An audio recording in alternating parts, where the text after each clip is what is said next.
I am delighted to present today Juanita Goebertus Estrada, who is the director of the American Division of Human Rights Watch. She's a lawyer and a political scientist from the Universidad and has an LLM from Harvard Law School. Juanita has a very extensive experience in public life, particularly in topics pertaining to human rights, transitional justice, truth, memory, and reconciliation.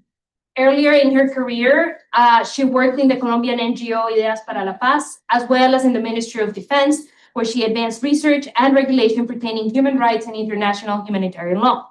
During Juan Manuel Santos's presidency, she served as coordinator for transitional justice for Colombia's High Commissioner for Peace Office, and later as part of the government delegation to the peace agreement with the FARC in Havana. Before becoming Human Rights Watch Director for the Americas, Juanita represented Bogota in Colombia's House of Representatives, where she served from 2018 to 2022. And today she will discuss the main challenges that democracies in Latin America are facing. As a Colombian, I am very grateful for the work Juanita has done, and I'm very honored to have her here today. Please join me in welcoming her.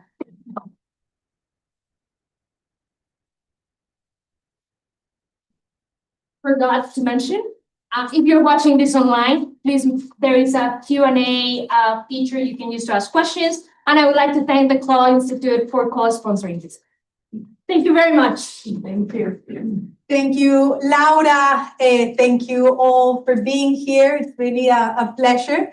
For those of us coming close to the equator, the fact that you guys still have snow on March, although depressing for all of you, it's fantastic for me. So thank you for that. It's beautiful to wake up to snow coming down. I hope that you guys, once I go back, you'll have the tropical sun over you.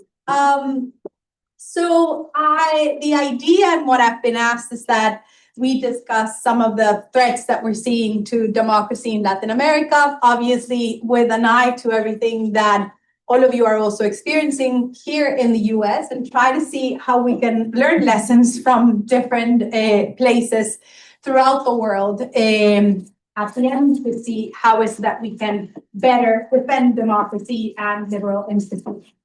And so what we do in many senses at Human Rights Watch is to document not only human rights violations, but also all of the processes of the erosion and the backsliding of democracy. So in many ways, what I'm going to present is a bit of the collections of some of the recent works in Human Rights Watch throughout the region that have sadly shown how year by year, we see those different symptoms. But before I do that, I wanted to go back a little bit and try to understand why is it that for many, and many of you here are quite experts on this, so I'll be happy to hear your thoughts on it.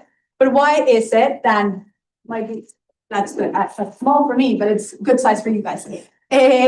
Why is it that, and this is Latino Barometro, the poll from 2024, why is it that we continue to see, in general terms, a sense that although democracy is the preferable potential regime, which is the blue one, the authoritarian government is the green one, we were seeing a process, particularly since 2011, going down all the way to 2023, in which it had been going down. And then last year, that has been measured because the 2025 still to come out, it was going down in general sense, the preference for democracy. When you look at the data, it's three factors that come out constantly in Latino Barometro, which is the lack of satisfaction with the economy. So last column is Latin America altogether, the lack of satisfaction with security conditions, and the lack of satisfaction with the quality of political institutions, particularly associated to corruption, right? So it's a typical discussion that we've always had, is those issues that are constantly coming out as the lack of quality of our democracies. Why is it that our democracies are at least perceived as not delivering on social and economic rights, on security, and on a fight against corruption? And so at least the hypothesis from our work at Human Rights Watch, one element of it is that although you can see that we've had, in general terms, except for the pandemic, a constant reduction of poverty, a very fragile one as the pandemic goes, because it's so much dependent on informal economies that were very weak to face the pandemic. And as CEPAL showed, and this is data from CEPAL, we went back 27 years of fighting against poverty with the pandemic, only to go back about 2022 to the levels that we were before the pandemic. But yet the challenge is that we have not, even with that reduction of poverty, even as fragile as it has been, we have not been able to have the same results in other regions in terms of reduction of inequality. So one hypothesis and one element that I would want to put on the place for discussion is that one of the potential explanations for the lack of a sense that democracies have delivered has to do with the fact that even with the fight against poverty, we haven't had the same results in terms of inequality. A second element, of course, and it would be a lot of the discussion of what we have documented at Human Rights Watch, is that, again, in spite of the constant reduction of the homicide rate in Latin America, we continue to be the region in comparison to the other regions with the highest levels of homicides. With a world rank of 0.9 homicides per 100,000 population, and Latin America with 15, with countries going as high as 75, Salvador not long ago, 105 homicides per 100,000 inhabitants, so well above even the regional level. What I think is even more important regarding security is the level of impunity regarding violence. So not only are we the most, and this is UNODC statistics, not only are we the most violent region and the higher proportion of violence associated with organized crime, but we have the highest levels of impunity in comparison with the amount of homicides. You had a specific question right there that you wanted to flag? No, I thought they had. Okay, sorry. So second element that I want to put as a hypothesis is that in part that the satisfaction for democracy also has to do with the fact that although we have a very important wave of democratization after the end of the dictatorship and the armed conflicts, particularly in the 80s and 90s, with the exception of Colombia, that was a later development. In general, there hasn't been a perception of increased security, and the growth of organized crime in the region, which shifted the type of violence from state violence and from the kind of violence of armed conflict to the violence from organized crime, made a lot of Latin Americans feel like even though we had shifted to democracy, that did not create more security for the majority of Latin Americans. And the third element I wanted to put on the table, and this is data from Transparency International, is that, again, even in spite of that wave of democratization, of different sorts of reforms to political institutions, we remain as a continent that has been constant in the same levels of perception of corruption and lack of trust in public institutions, which gives us to the general sort of a sentence that we hear throughout Latin America, which is all politicians are the same, right? Why bother voting? It's always, nothing is going to change. It's always going to be the same. So that's, I think, a third element. And then this is also Transparency International that has only worsened. We have 12, and this is from the 2025 report, we have 12 countries whose average score on perception of public institutions. Number of countries that improved or declined. You have 12 countries that declined in that score and only 2 that increased in that score. And then finally, and before I go into the specific cases and our data from Human Rights Watch, I also wanted to show that I think part of what has happened, and again, these are hypotheses to discuss with all of you, is that because there's been a sense that the social contract from democracy in Latin America is not delivering, and I think it's not delivering enough in inequality, in security, in fighting corruption, then you see a tendency of growth of polarization. So if you see both on political polarization and on polarization of a society, and this is data from the democracy database, you see that in general, South America, Central America are over the world average in terms of polarization. So that shows, again, a bit, I think, of how the more you have this perception of the social contract not delivering, the more there is a possibility of different sectors of society not speaking to each other, feeling like there's this narrative of the other as the enemy, the other as something that can be eliminated, and you lose the possibility of having politics that is based on the idea of compromise, of reaching fundamental agreements among those who think different to be able to benefit a wider section of society. More and more, our electoral results throughout the region show a bit of that.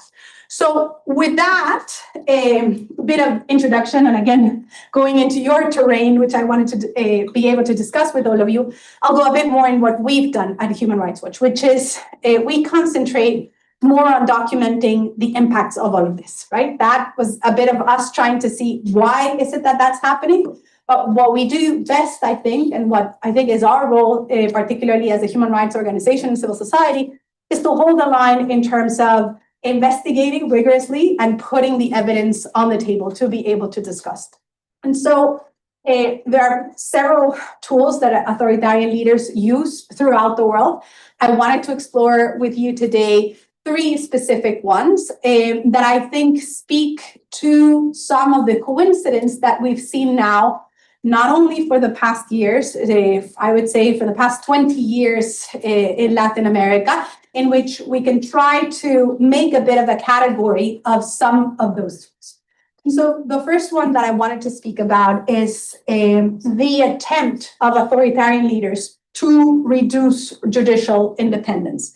And I wanted to discuss 3 case studies with you, Venezuela, El Salvador, and Mexico, which are very different ways of trying to reduce or eliminate judicial independence. In the 3 cases, paradoxically, it starts as trying to attack and stigmatize judicial authorities, be it because they're elitist, they're not from the people, be it because they're slow and inefficient, which many times is actually true, be it because the leaders in power attempt to say that those in the courts are actually defending the bandidos, the members of the gangs, the pandilleros, right? As a way of stigmatizing that any ruling within the rule of law is opposing the executive's policy. But after that attempt of stigmatizing, of criticizing, comes the strategy of co-opting, of hacking and purging the courts to assure that they are no longer a mechanism to control power, but a mechanism to assure the execution of the policies of the executive. So let me go first into Venezuela. This is a report that was published by Human Rights Watch in 2004. It's called Regain the Rule of Law, which was a very, I think, early piece when a lot of people were openly criticizing, with good reasons, all of the attempts at having a coup against Chávez, and then there was this huge hope that there could be a progressive movement in Latin America that would oppose the imperialistic attempts of the US. But by then, it was very clear that there were signs of the Chavez government taking measures to rig the rule of law. And so it came particularly in 2004 when a law was approved to expand the members of the Supreme Court from 20 to 32 members of the Supreme Court. That law gave the assembly, in which Chavismo had a small margin in their favor, the simple majority premise to be able to elect all of those members. So with a simple majority, they were capable of getting actual full majority in the Supreme Court. And once they did that, they, in the same law, established the power of the assembly to nullify existing justices' appointments in the bench. So therefore, not only were they packing the court, they were purging it from anyone that was opposing Chavez policies. And that was the end of judicial independence in Venezuela. After that, they have systematically always ruled up until 2024, when even in spite all of the evidence showing that it had been Edmundo Gonzalez who won the election, with the Carter Center presenting all of the evidence, the panel of experts of the UN presenting all of the evidence, the Electoral Tribunal and the Supreme Court said it's actually Maduro who won the election. And I think a lot of people by then were a bit, or not a lot, some people by then were confused that it was a judicial authority. How is it that we can criticize a judicial authority? But I think the explanation is right here. There was no longer, by 2004, an independent judiciary. And I'll go a bit more once I go into the other examples of what that has allowed after that. El Salvador, and in each one of the categories, I'll touch in different aspects of El Salvador, sadly. But El Salvador, in many ways, Bukele has been able to do in 3-4 years this month of state of emergency what Chavismo took 15 years in being able to do in Venezuela. In a very short period of time, particularly in 2021, when Bukele gave the 2/3 majority in the National Assembly, they first decided that they would remove and replace from office all of the justices from the constitutional chamber of the Supreme Court before, obviously, their term has ended. And so they assured that they would pack the constitutional chamber of the Supreme Court with all people that were loyal to Bukele. And then they also used that 2/3 majority in Congress to take out of office the Attorney General at the time, who was investigating corruption in the Bukele government. And since then, they've had a loyal representative of the government as the Attorney General. Remember, in a system that is common in Latin America, which is that attorney generals are actually not part of the executive, but are independent, but yet in here it was capable of using the institutional arrangement to assure that it was loyal to the government. And then they used, of course, that to be able to allow Bukele to run for a second term, even though it was forbidden in the Constitution, right? So it was a new interpretation of the Constitution to be able to assure that he could run for a second term and be re-elected. And then what they also did is that, again, they used that 2/3 majority, same system as in Venezuela, to be able to vet judges and prosecutors. And so that way, anyone who started having any sort of view that was critical of the government, and particularly of the state of emergency, would be expelled under the basis of this internal vetting system for lower level judges and prosecutors.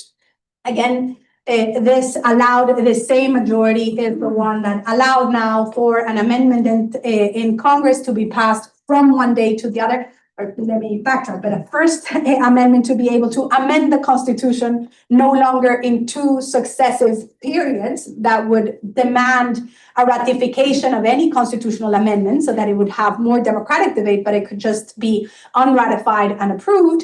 And with that amendment in place, they now formally amended the Constitution for Bukele to be able to have an indefinite re-election, right? So, and then no longer any independent judiciary that could actually question that. It's a decision that has been made.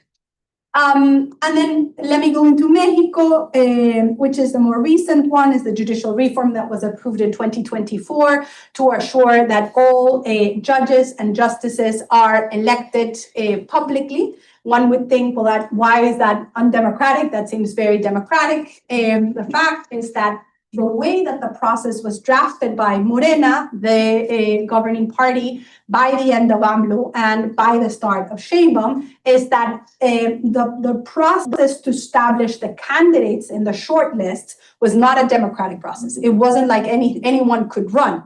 It's actually all controlled committees by Morena, the ruling party, that gets to establish the shortlist. So no one that had not passed that shortlist by Morena particularly at the Senate and the executive branch, because the judiciary, in all of their contradiction to try to say, you're eliminating us, we're not going to be a part of this, they were not part of that process to establish the shortlist. And again, Morena has a 2/3 majority in Congress, so that also enabled them to be able to do this reform.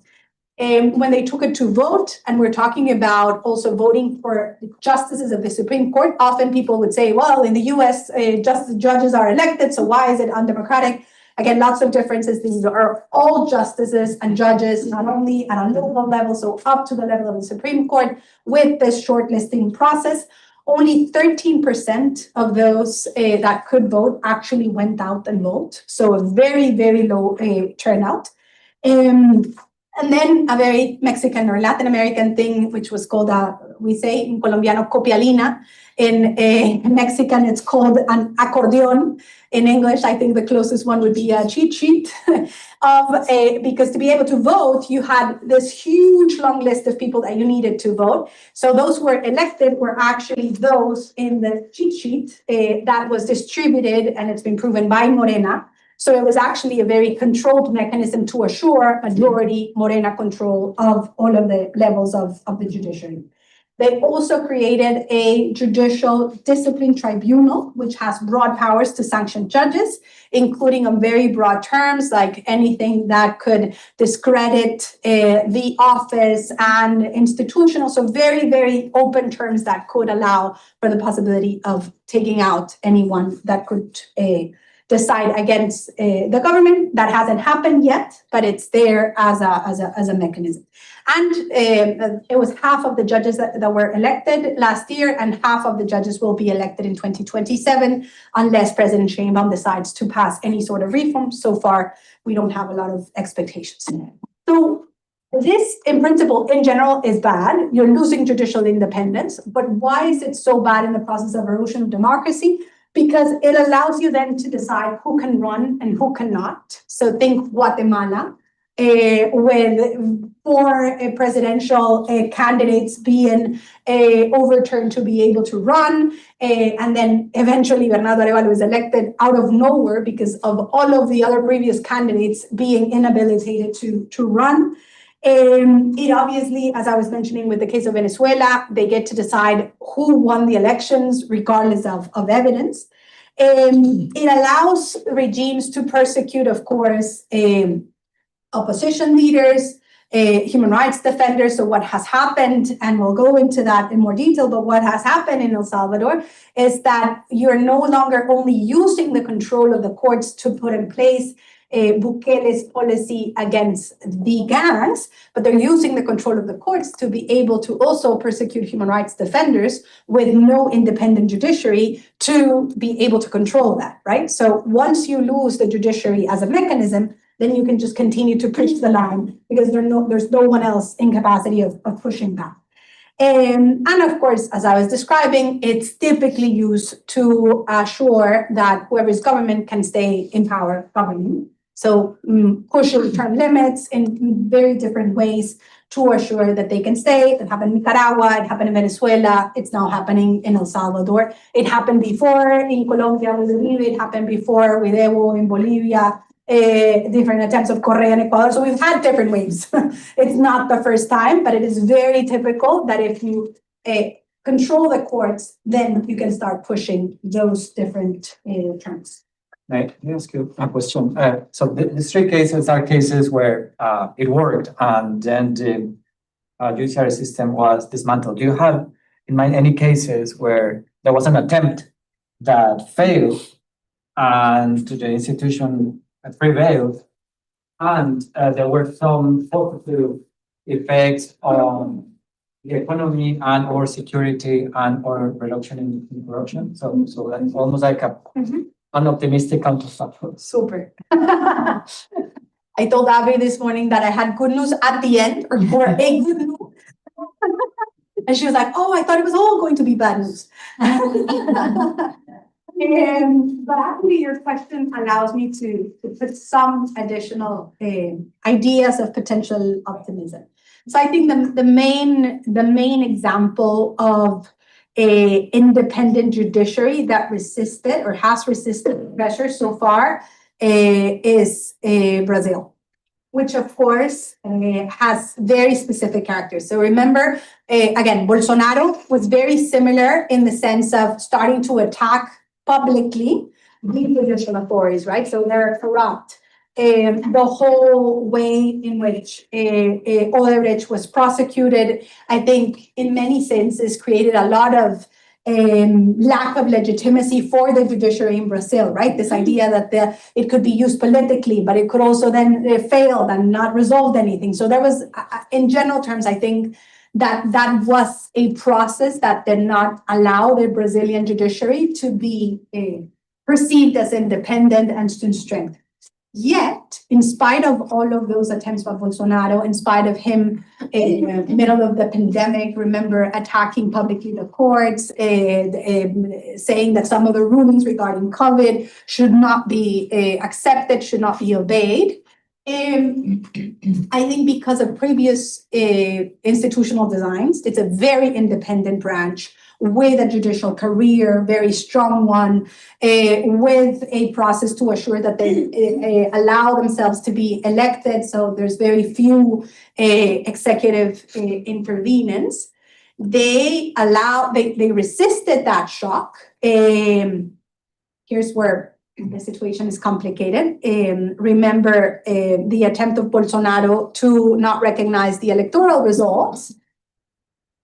And if you go back to why is it that Brazil and the military actually comply with the electoral results, I think, at least from what we were able to see at the time, it was the Biden administration actively working behind the scenes to assure that the military would comply with the results. Of course, that is not a very positive note because that means that that actor is gone as an international actor that could have a positive impact. I'm certain that if that had happened under the Trump administration, the result would be quite different.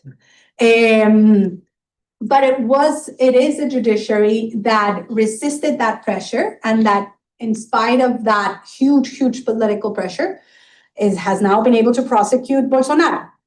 What happens now when there's elections this year? We don't know.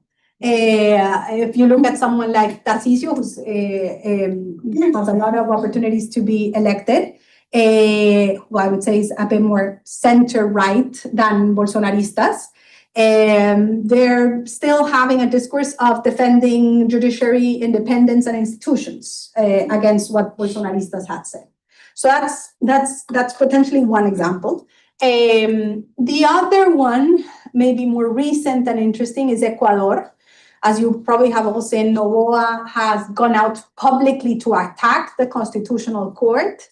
They've called for a protest against the members of the court that have ruled against the government, even with personal distribution of information, like what are the places where the addresses of the justices of the court by members of the administration. So very, very aggressive.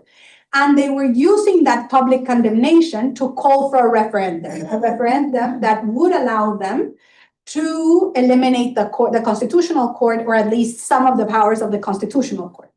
I think paradoxically, Correístas, who also despise the court because the court also controlled some of the powers of Correísmo, decided not to campaign very eagerly against this consulta popular, this public consultation.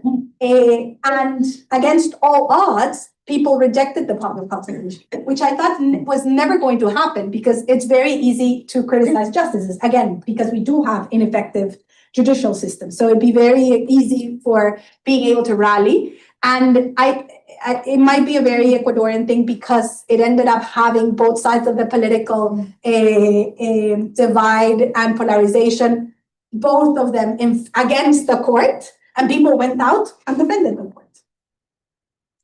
Still very recent, but I think there are some elements to analyze there. But it's an interesting question to look at. Let me go into a second tool that is typically used by authoritarians in the region, which is the attempt to dismantle civil society, particularly human rights organizations, independent journalism, and in many ways just using different tactics, actually very similar tactics in the different countries to shrink civic space. So the first one in the region was clearly Nicaragua. They passed in October 2020 a foreign agents law, very much copied by the Russian foreign agents law, which basically established that NGOs that received foreign assets needed to register, that if they received foreign assets, they could not participate in politics, that if they were perceived as participating in political debate with a very, again, broad description, then they could be inhabilitated to participate and even criminalized, and the organization was not. And by then, it was same thing. No, it's exactly as it's happening now in El Salvador, saying, no, it's not going to be applied like that. Don't worry. The organizations can still exist. It's only a register. Well, come by 2025, 5,500 organizations in Nicaragua have been fully dismantled. So that amounts to 80% of the organizations that existed by the time of the enactment of the Foreign Agents Law. That has included not only human rights organizations, but also humanitarian organizations, universities, charities. As you know well, in the case of Nicaragua, there's been a very intense persecution against Catholic leaders and Catholic educational entities. So a lot of them also in that. That has involved that 58 outlets, media outlets, have been closed in Nicaragua since the enactment of the law. Almost 300 journalists in a country that didn't have that many had fled the country since 2018, since the protest and the persecution. And of course, the very particular case of Nicaragua of the use of stripping people of their nationality. So by 2025, 452 Nicaraguans had been stripped of their nationality, not only taken out and expelled of the country, but stripped of their nationality and all of the rights associated to it. So it's all of the different mechanisms. You have the Foreign Agents Law, you have a cyberspace law that also eliminated the possibility of having public discourse and criminalized public discourse. And with all of that in place, plus no judiciary, because there had already been a process of co-opting the judiciary, full control of the legislature, et cetera, then you're capable of eliminating that last control on civil society, which was the possibility of having open public criticism by civil society and journalists. El Salvador, go forward, May last year, again, a very, very important element of the very, very profound bad impact of the election of Trump in Latin America. This law, if you spoke to any diplomat since 2022, the enactment of the state of emergency in El Salvador, everyone would come in and say, we're working behind the scenes. Our huge success with Bukele has been that we stopped the foreign agents. Everyone, it would be the US, it would be the Canadians, it would be the UK. Everyone said, no, don't worry. We're working behind the scenes. Whenever it gets too bad, we're able to stop it. We stopped the foreign agents law. Well, come Trump elected, and then May 2025, that same bill that had been running around Congress was approved. And as a result of that, that gives the Salvadorian government the possibility that it mandates that all civil society organizations receiving foreign funds, again, need to register, that there's grants an exception that is very, very wide. So it is the executive that can decide if someone gets an exception or not. And they're using that exception as a bargaining tip very clearly with international organizations. So again, we would go and do all of the round with diplomats, and they said, no, we've been working, we already got an exception for this and this organization, right? But it's really in the control of the government who they give that exception to. And again, the consequences are the same. Individuals or organizations that fail to register face sanctions, including suspension or cancellation and potential persecution, criminal persecution of their representatives. It imposes a 30% tax on foreign funding. And as a result of that, plus the use of criminalization, not only now against alleged members of gangs, but against civil society leaders, particularly Ruth Lopez, a close friend of Human Rights Watch, a human rights defender, an anti-corruption leader, who under the state of emergency was detained and kept incommunicado with a process that is completely secret at the time, using all of these mechanisms, particularly the state of emergency, to be able to detain someone who's very clearly a human rights defender. Same case with lawyer Enrique Anaya, also detained, also kept incommunicado. So by now, and I was saying, as a result of these laws, as a result of these detentions, at the end of last year, at least 140 human rights defenders and journalists had fled the country, fearing the potential consequences. I really do think that the detention of Ruth it marked a different phase. Anyone who thought that, no, they would never come after us, they're only going after, right, vulnerable communities that are closer to where the gangs are, it's exactly the same pattern. Once they have that authority, they go after whoever is critical. And so they started moving the line once again and once again. Paradoxically, in scenarios that are less authoritarian, at least at the moment, Ecuador and Peru, you saw last year approval of foreign agents law. So very different scenarios, I would say, in general terms. Peru, a context in which you don't have, at least now, an executive that is the one concentrating all the power. You have a legislature that has been using that lack of real authority by the executive to be able to negotiate all sorts of potential, whatever they are in need, if it's impunity for their own corruption cases, if it's impunity for their mining friends in different areas of Peru, whatever it is, but just allocating their own potential interests. But very clearly, it's clear that to all of those very fragmented powers within the Peruvian Congress, the fact that there was NGOs and particularly a press that was doing its job investigating and controlling power was something that they were certainly not happy about. And so March last year, Congress finally approved what is called the APSI law, which again gives a government agency in charge of international cooperation sweeping authority to be able to register media and civil society organizations that received foreign funding. The law requires that if there's foreign funding, they can ban the use of foreign funds to pursue legal action against the state, even if it's to bring the state to justice. So, for example, any attempt of a civil society organization, as Peruvian civil society organization has been very strong at, to bring cases to the Inter-American Human Rights Commission or court, would be banned under the APSI law, because they would be taking action against the Peruvian action. So it's a mechanism to assure that there's no accountability for actions by the government. And again, that has allowed for a climate of stigmatization against journalists. Very clearly the case of Gustavo Gorriti, leading investigative journalist, who remains under criminal investigation, and this climate of stigmatization socially that I think is very clearly present in Peru against, right, the lo caviar, against anything that is supposed to be this technocratic discourse, which includes all journalists, and trying to cancel that sort of culture.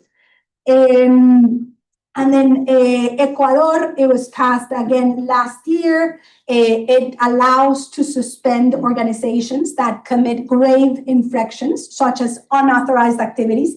Very, very broad language. It allows for frozen bank accounts. It has already been used to freeze bank accounts of environmental organizations and of indigenous organizations. Again, because the Constitutional Court has remained strong so far in Ecuador, it struck down several of those captures. And that judicial mechanism was effective in trying to curb some of the abusive process to shrink civil society and civic space. So very bad year last year, and the common element last year was that it was the Biden administration working behind the scenes in these countries to avoid these foreign agents law approved. And last year, it was very clearly not only all of the lack of resources from USAID that did not reach civil society, but now actively not defending civil society from these kinds of attacks.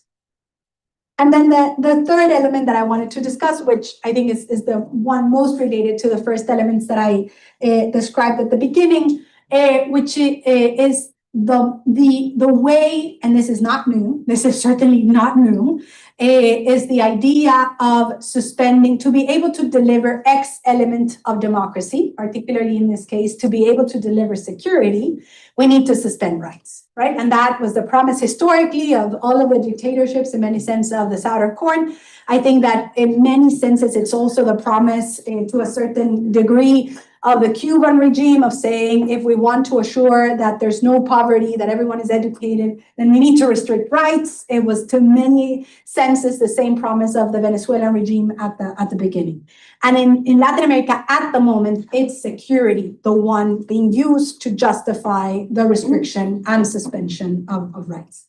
I've touched on El Salvador, but let's get a bit more on detail in the state of emergency. So again, 4 years now of state of emergency. The state of emergency has been extended now over 45 times. It's a state of emergency that has allowed to detain over 90,000 people. You need to understand that under the state of emergency, people have been detained without warrants. They have been detained without clear evidence of their alleged involvement in a crime. So it's only what it's called a police file that typically, the ones that we've been able to see, just has the police reference of potential gang member as a reason enough to detain people. People have been kept completely uncommunicated. Again, that's something that people usually say that, no, they have to be able to communicate with lawyers. No, they're kept without any communication from lawyers, from relatives, from family members. Because a pretrial detention has been suspended, that means that these are people that in many of the cases have spent years without seeing a judge. It's only now, at 4 years of state of emergency, that the judicial proceedings are starting to take place. This has been mass incarceration without judicial proceedings. So it's not even mano dura in the sense of like bringing to justice it's just incarceration. It's not even justice, like even if we think about it from the perspective of the victims of pandillas, it's not even justice for those victims. It's just massive incarceration. We produced in the several reports that we produced regarding the state of emergency on El Salvador, we produced a report on the over 3,300 children that have been detained under the state of emergency. Throughout the state of emergency, we've documented several cases of people that did not participate in criminal gangs, that during their detention, they suffered torture, in some cases sexual abuse, including of girls and women. It's in many cases been enforced disappearance in the sense that people are taken outside of the protection of the law. I think was the case that was most known for everyone here, obviously, was the case of the Venezuelans deported to the maximum security prison, to Secot. And in that case, we were very clearly able to document that they were completely taken outside of the protection of the law. Neither the US government nor the Salvadorians spoke about and ever confirmed up till today what was the list of people that were there, and never allowed, not only for a reason to detain them, but for any sort of legal action in El Salvador. Although we worked with Cristosal in El Salvador, presenting the habeas corpus that in the majority of the cases were not responded. That has meant that, so at the moment, this is data that we've been able to calculate on the basis of public declarations because there's not a public record, but we've estimated that 118,000 people are detained in El Salvador. That's more than double the capacity of the system. That means that 1.9% of the country's population is in detention. So it's really a high percentage. These are variables that vary depending on how you do it, but in some of the variables, that would mean that it would be even above the level of incarceration of the US that was historically the highest level of incarceration. One of the typical mechanisms that was just approved last year, but that is typical of some of this discourse throughout Latin America, is to lower the age of criminal liability. So there was a law approved last February in El Salvador to assure that underage minors are detained with adults in El Salvador. So very much the discourse that these are all adolescents that are criminals without any idea of trying to reframe children as victims of being recruited by gangs. One of the things that has happened is that it is no longer a state of emergency in the sense of being an exceptional mechanism. So a lot of these mechanisms, not only because it keeps extending, but because a lot of these mechanisms have now been enacted by this supermajority as the regular state of the Salvadoran law. So even if the state of emergency is ended, now you have all of these layers of reforms. So particularly in August, like last year, the Assembly amended the organized crime law to extend pre-trial detention to 5 years by law. So this is not only a state of emergency, this is now the normal state of events. And according to Socorro Jurídico Humanitario, at least 458 people have been killed in detention. Some of them in which we've worked in some of the cases had elements of what seems to be torture that caused their death. So that's one element, which is the use of state of emergency and how you deal with security through state of emergency that then normalizes, and that it's a way of trying to defend publicly that to be able to defend your security, we need to suspend rights. And you've probably seen the discourse of Bukele saying, where were all the human rights organizations defending us from the attacks of the gangs? Although many of us, human rights organizations, were denouncing those crimes as well. You probably saw his reaction just this last week regarding the report of crimes against humanity committed by the government under Bukele in the Human Rights Council in the UN. And he immediately repeated exactly this idea of human rights organizations defending criminals, right? So it's attacking directly the idea of human rights as common ground by saying those of you who defend human rights defend the rights of the criminals. Second potential tool within this category of suspending rights is what is now, it's sadly, I think, an inheritance of the Colombian case, but I think that the better way of framing it and understanding it, how it's used, it's in Ecuador, which is this idea, very appealing now to the Trump administration, to treat organized crime as if it was an armed conflict. So remember January 2024, after the attack on a public news radio by organized crime, Novoa declares that the government is actually in an internal armed conflict. That had never been the legal framework to approach what has happened in Ecuador, contrary to Colombia, that has had Marxist and a Cold War era logic of guerrillas and paramilitary groups. In the case of Ecuador, that had never been the case. And so all of a sudden, with the growth of organized crime, Novoa takes this approach. Basically, at the beginning, just as a narrative change, but more and more now with the support of the Trump administration, to launch what had never happened in Ecuador, contrary to Colombia, which is bombing their own country against their own nationals. That, which is very common in Colombia, had never happened in Ecuador, and is actually now happening day in and day out. We've documented growth of extrajudicial executions, enforced disappearings, arbitrary arrests. Just in October last year, a judge sent 17 members of the military to trial for the disappearance of 4 children in Guayaquil. They were first arbitrarily detained, they were then killed, and they were then disappeared by members of the army. June last year, they started escalating that, and they passed laws on intelligence to assure that all databases, private and public, would be accessed by the executive without judicial warrants. Fortunately, because there's an independent court, the court struck down those attributions. And again, that's part of what created this rage by law against the court. And then Mexico is a different type of mechanism, which is this idea they don't narrate it as an armed conflict, at least not the majority of public authorities, but they have a very long track record of militarizing public security.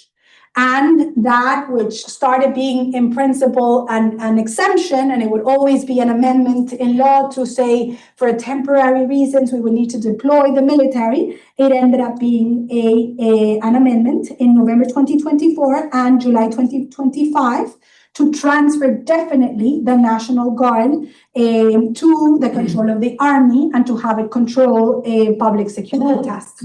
So there's no longer a civilian control police, National Guard. It's really under the basis of the control of the army, plus the different amendments that they could access. So the military would be in control of public spending, for example, associated to customs, to airports, to ports, to the construction of the Majan train, etc., right?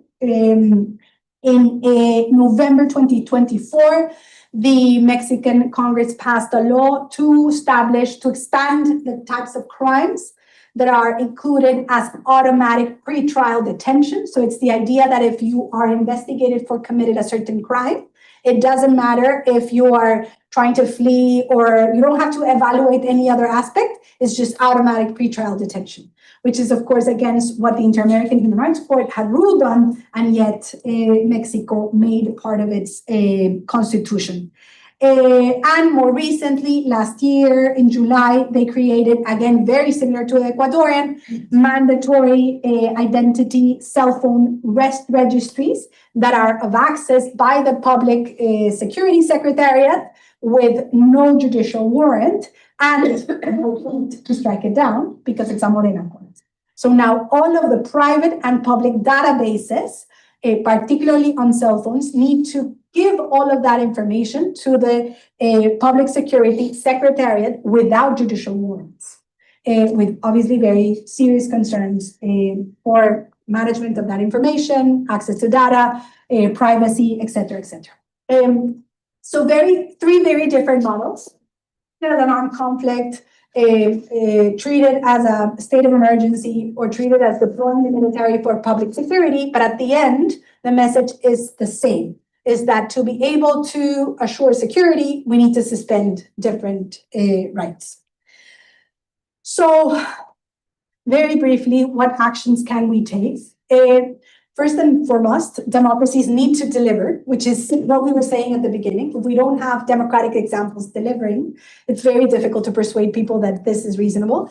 As you probably have seen in Latino Barometro, the country where the support for democracy grew the most is El Salvador.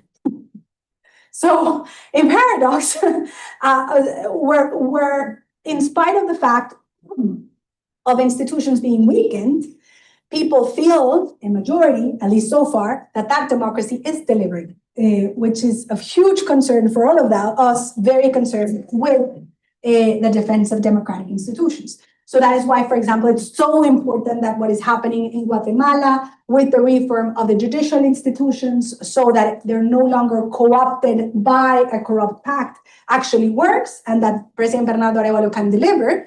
Because if he can't deliver, if actually there's no judicial reform in Guatemala, then people are going to be left thinking the only thing that we can have in Guatemala and that we need is a Bukele, right? To be able to fight, etc., X, Y, Z. In the meantime, while democracies deliver, which is what politics has to do, I think there's a huge role for civil society to hold the line and for academia to hold the line.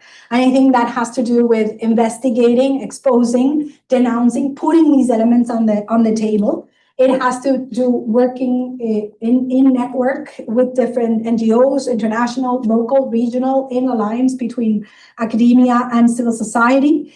It has to do with building mobilization and civil concern about these issues.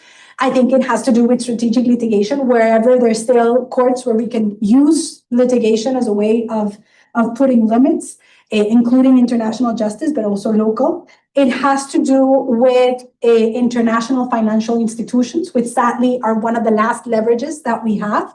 In some of the cases, we've been able to introduce in conversations with the International Monetary Fund, with the World Bank, with the IDB, some conditionality regarding governance that could at least protect issues of judicial independence. So in some of the bilateral negotiations on contracts, that can be included. But at the end, to me, it goes back to trying to regain human rights as the common ground where we can all agree on. And in many ways, I think if human rights are no longer viewed as an ideological concept, but really as a minimum bar that whoever is in power is not going to go against those who disagree, then there is a way of potentially regaining that legitimacy. And so the small bit of a positive note that I wanted to end on is that in spite of everything that I've told you about El Salvador, there is change happening in El Salvador right now, at least in terms of public perception. So this is the homicide curve. One thing that I think is important to note, at least in the discourse, and this is important, is that the largest amount of reduction of the homicide rate is actually predates Bukele, and he's taking a lot of the credit for that reduction when the majority of that happened before him, but that's beyond the point. So because of this, then there's very different sources. This is Gallup, and it's a bit older one, but still very, very popular, not only in El Salvador, but also throughout the region. But this is the good news. This is Digital Insights, which is a polling organization in El Salvador.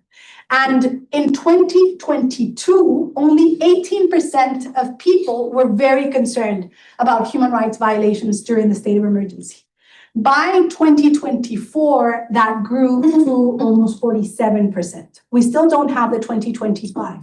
But this polling agency said, and this is the quote right here, that all of the reports of human rights organizations were in part referenced as the concern. This does not mean that people don't justify the state of emergency. This same poll has Bukele as very popular, has the state of emergency as highly approved. But what we know from past experience is that when people start seeing the concerns about human rights violations, you start to see the curve shifting. Chavez also started to be very popular when he did the 2004 refund.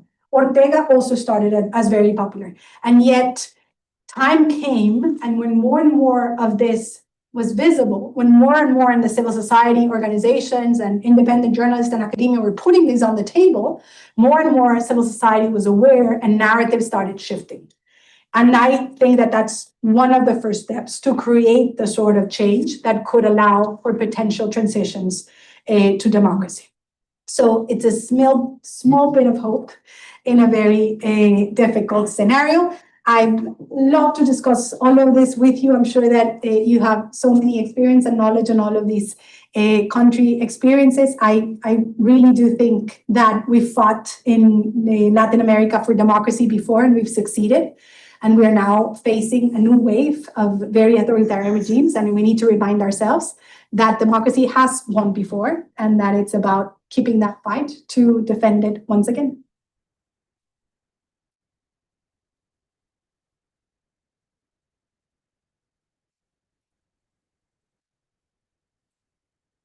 So the floor is open for questions. Do you want to field your own questions, or do you want me to fill them for you? No, I can. Go ahead.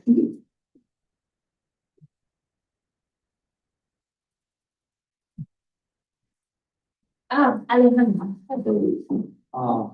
Good to see you again.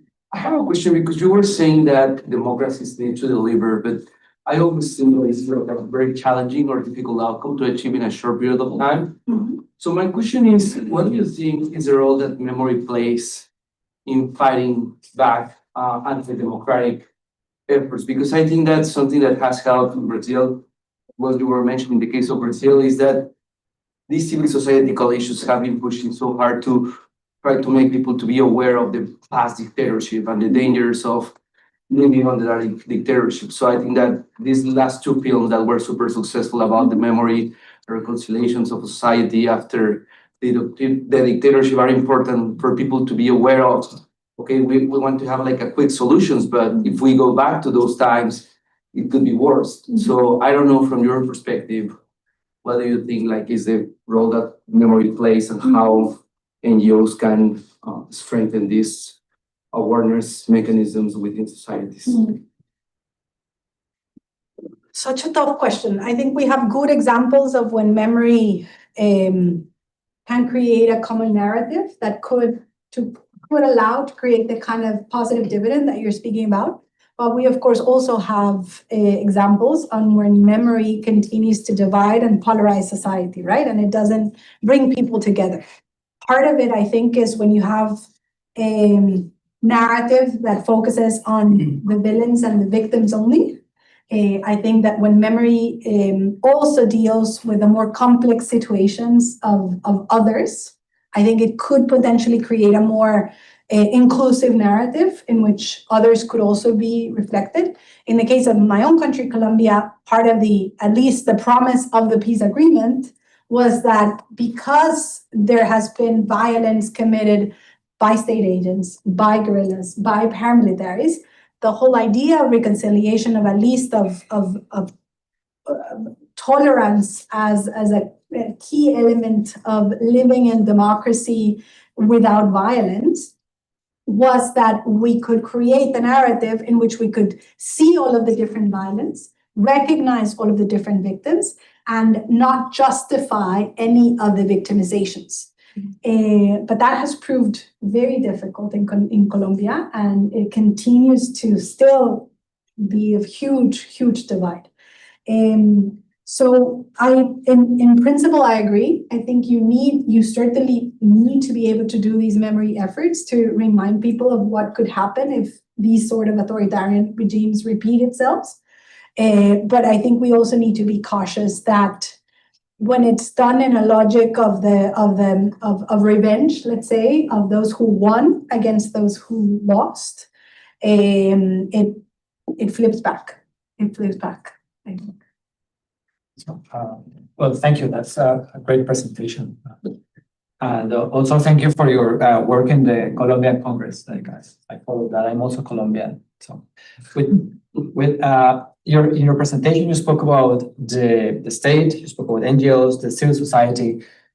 Do you have any insights on the role of business in all this equation? It seems to me that, when business deliver, you also have like job creation, GDP per capita, and so on, going up. So in your opinion, business is more into let's have this, how you call it, like strongmen running countries so they can guarantee security, so we can operate, or is the perception of business leaders in those countries more toward we should respect human rights so we can flourish as a country? Can you give some insights into business in this question? It's a great question. In all of these situations, whenever I go and do advocacy visits and discuss, I try to meet with the private sector.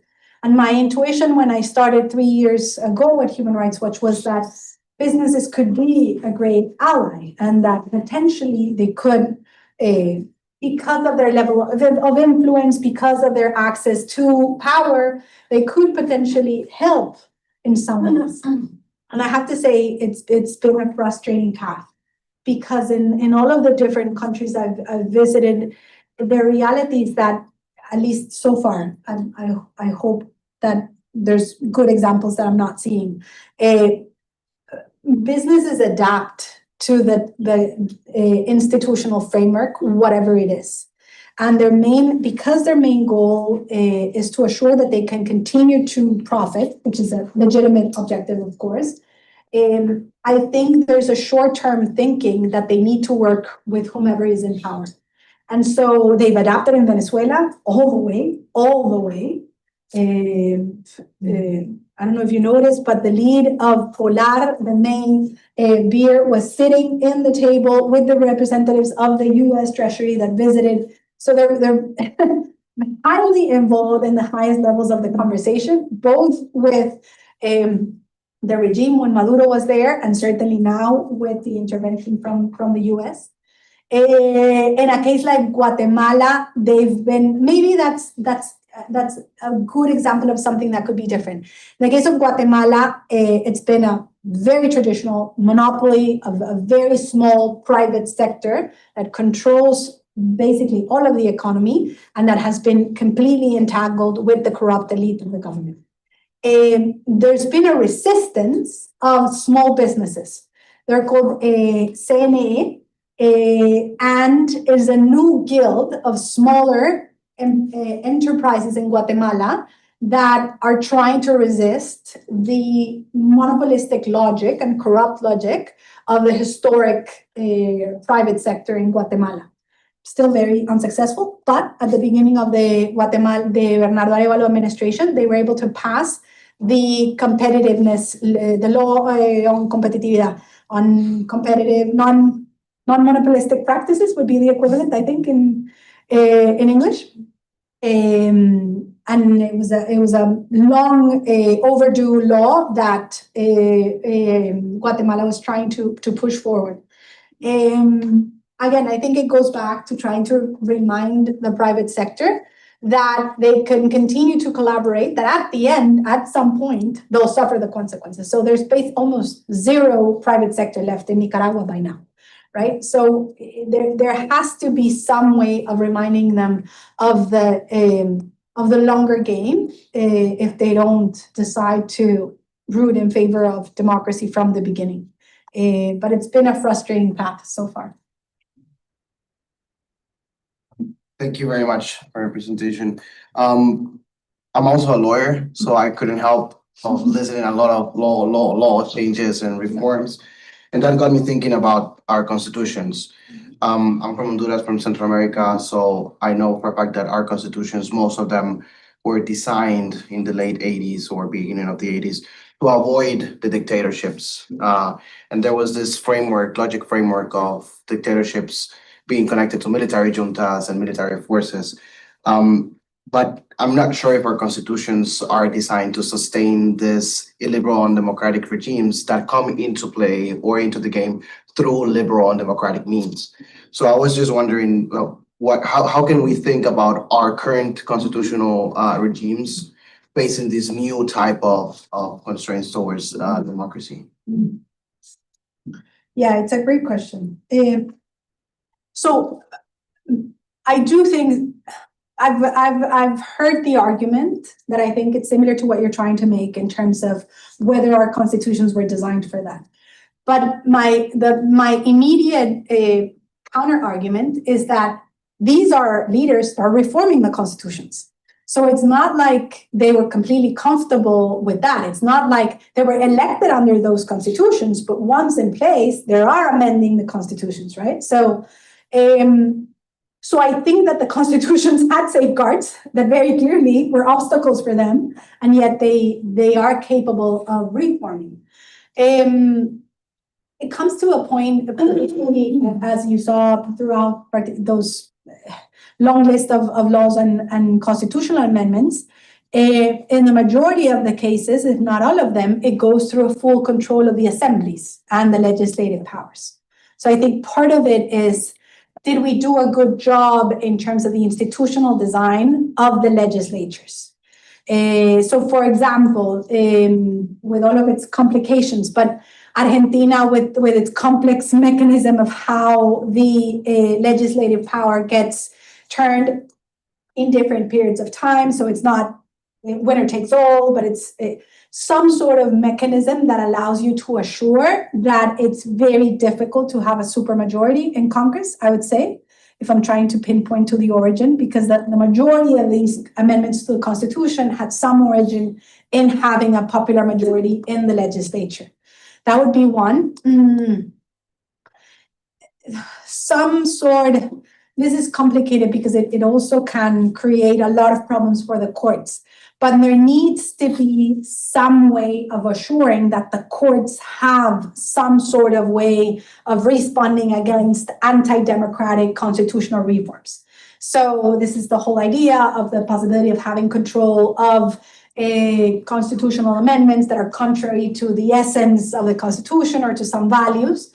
That's tricky, as you know well, because it can become very anti-democratic, but it could be a very important safeguard at times of in times of emergency. So introducing those sort of mechanisms. I think the region, contrary to what has happened in the US, right? In the US an attorney general that was always, because of tradition, independent, but the institutional design was terrible. And so you have now what is happening in the US. And then in Latin America, we were very proud. We have all of these independent institutions, but then in practice, they were all rigged behind the scenes, right? So we've had, and again, Guatemala is a great example of that. You have a great independent system of having the guilds of lawyers, the universities participating in the mechanism to elect all of these justices. And at the end, it's just the corrupt pact, organizing behind the scenes and organizing every single election. So I also think that that's why I go back to narrative and to a belief and a common sense in having the rule of law as basic elements of the restriction of power, whoever is in power. If we don't create consensus around those, you could have the most perfect institutional design that someone in there is going to co-opt and rig in some way, right? So I also think that as lawyers, we need to be cautious that it's always not about the perfect institutional arrangement. If there's not a popular consensus around some of these values, I think there's no institutional design that will succeed. Juanita, thanks for the presentation. It was very informative and very powerful, I think. I have a question about the capture of the judiciary. And I guess my question is about what role the international law can play to prevent it in the following sense. So it seems like we have a typical problem, which is the situation in which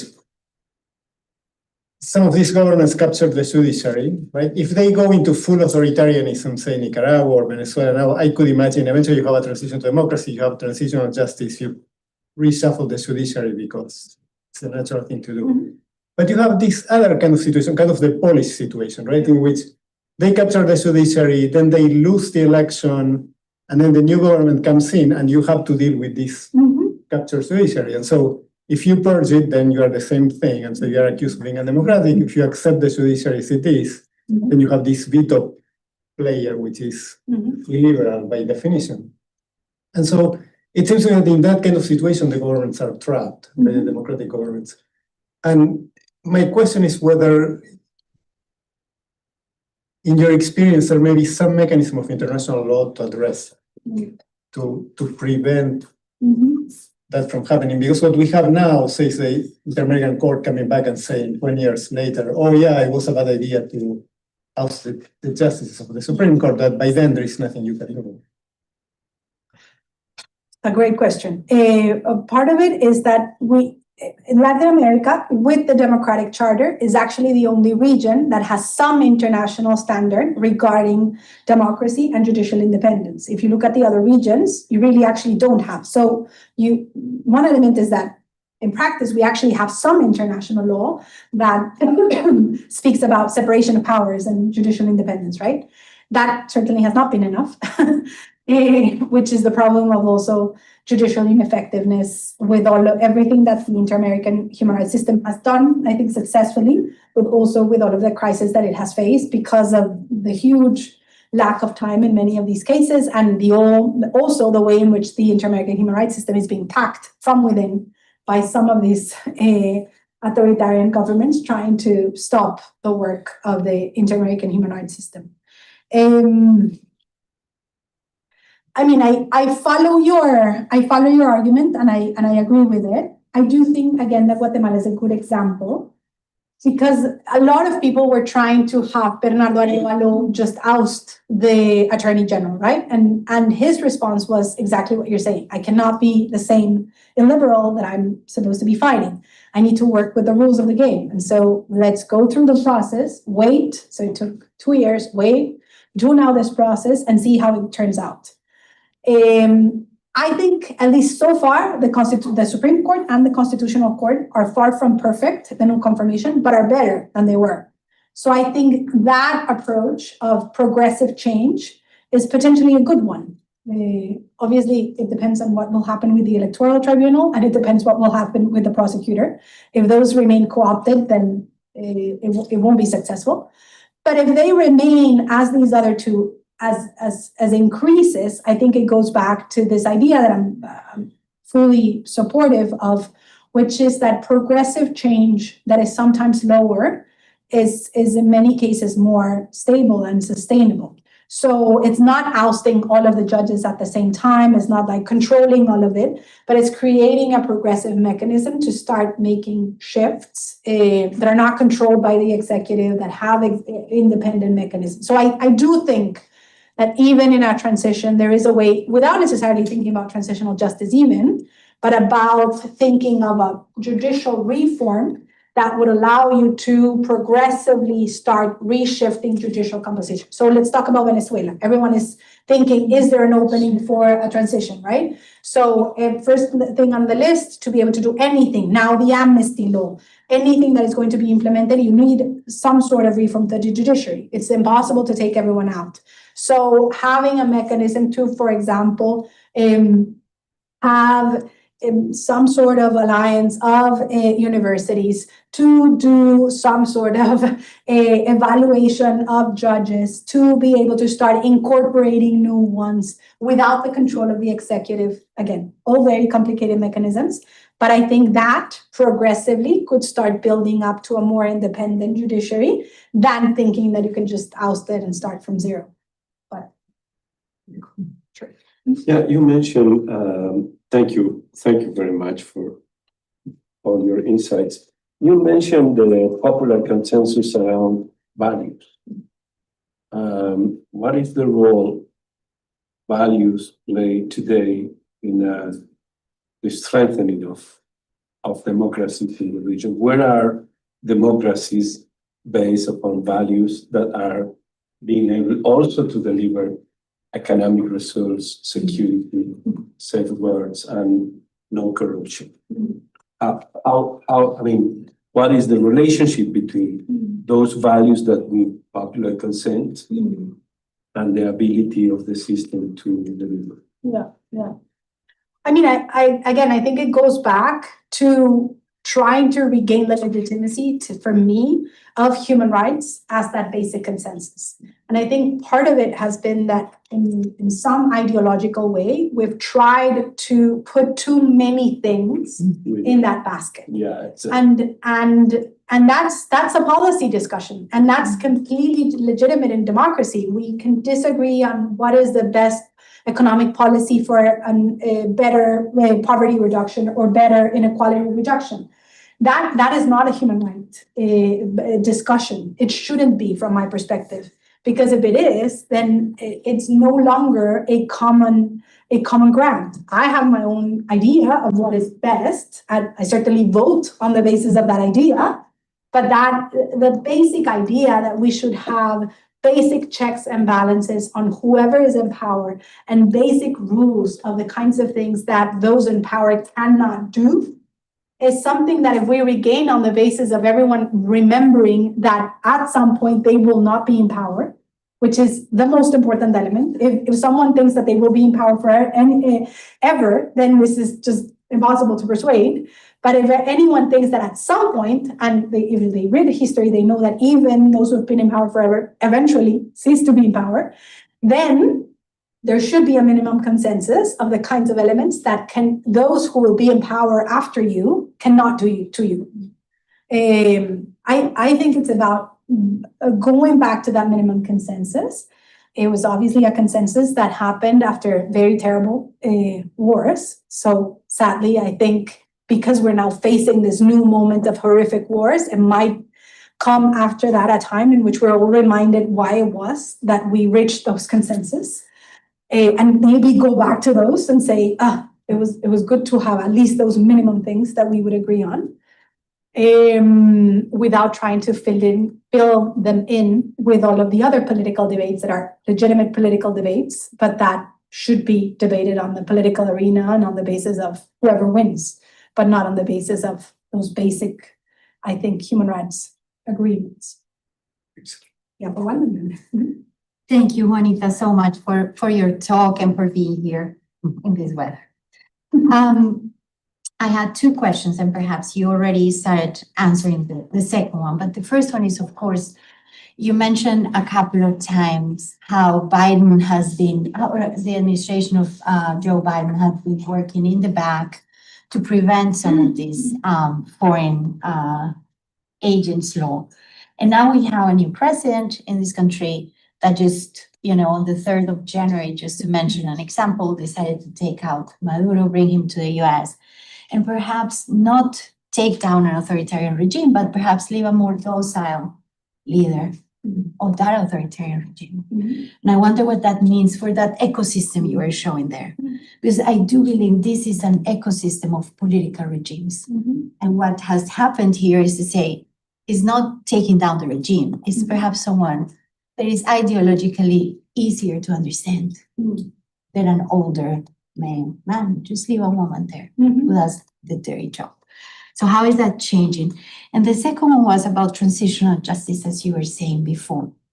And I think that there have been a lot of attempts by civil society organizations in Latin America to start mechanisms of transitional justice without a transition. And of course, that has a lot of different limits. What do you make of those? Venezuela, Mexico, whatever. Super. So, Venezuela, because I think that for any of this, we need to remain as optimistic as we can to do this work. I remain open to think that change is possible. And I try to open my eyes as much as I can to try to see some of the changes that are happening. And there are some changes. The fact that 500 political prisoners are freed is important. It's life-changing for all of them. Some of them good friends. There's still 500 in prison.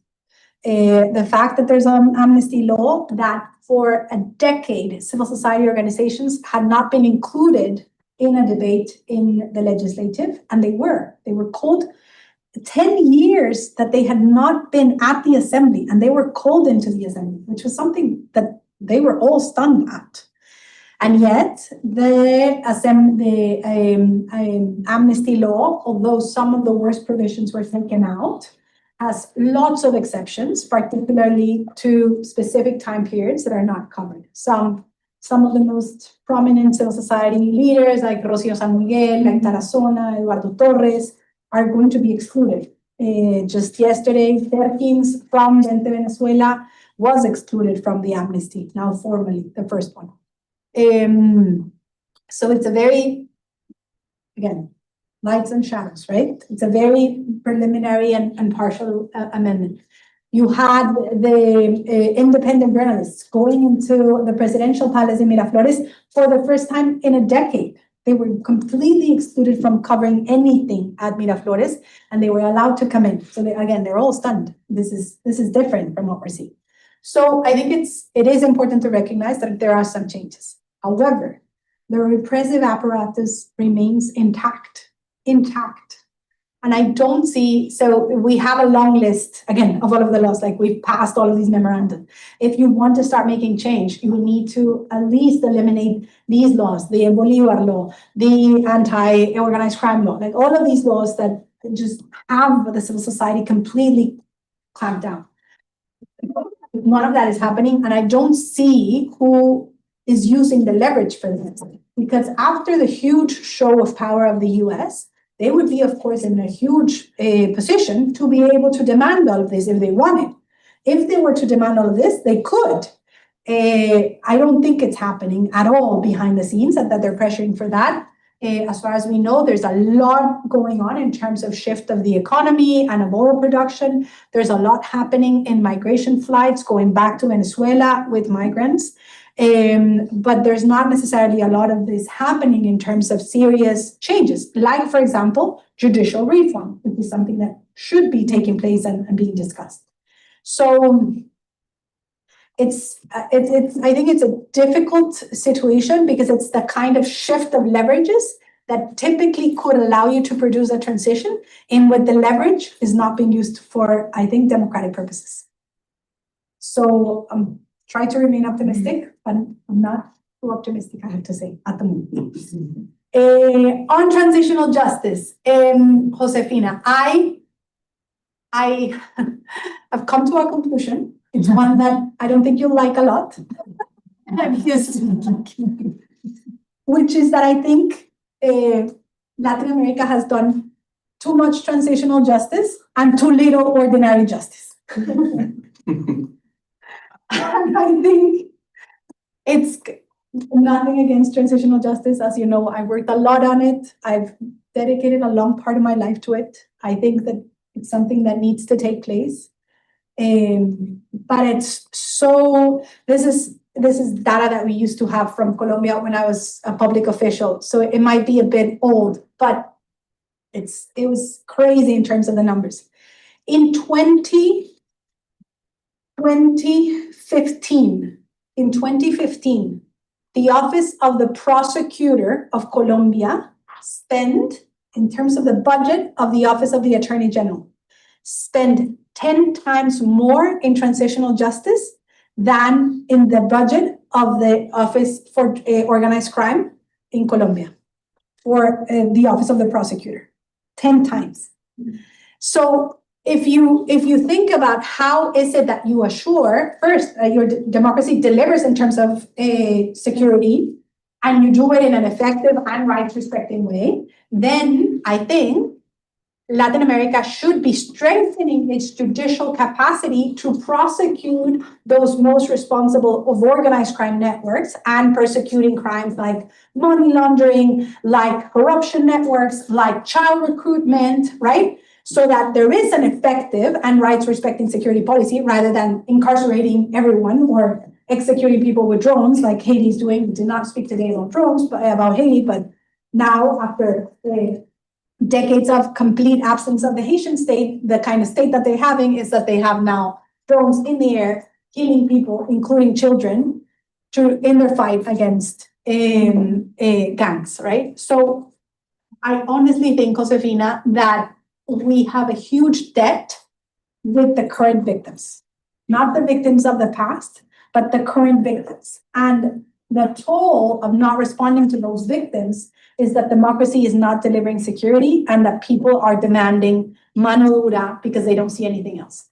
So all in favor of making sure that whatever we've done for transitional justice works, but I think we need to refocus the energy on ordinary justice for current organized crime and less to transitional justice, or at least shift a little bit that balance. Because if not, I don't know how is it that people are going to see that there's a rights-respecting way of fighting organized crime. And on that note, I've been told that we need to wrap this up. Please join me in thanking Juanita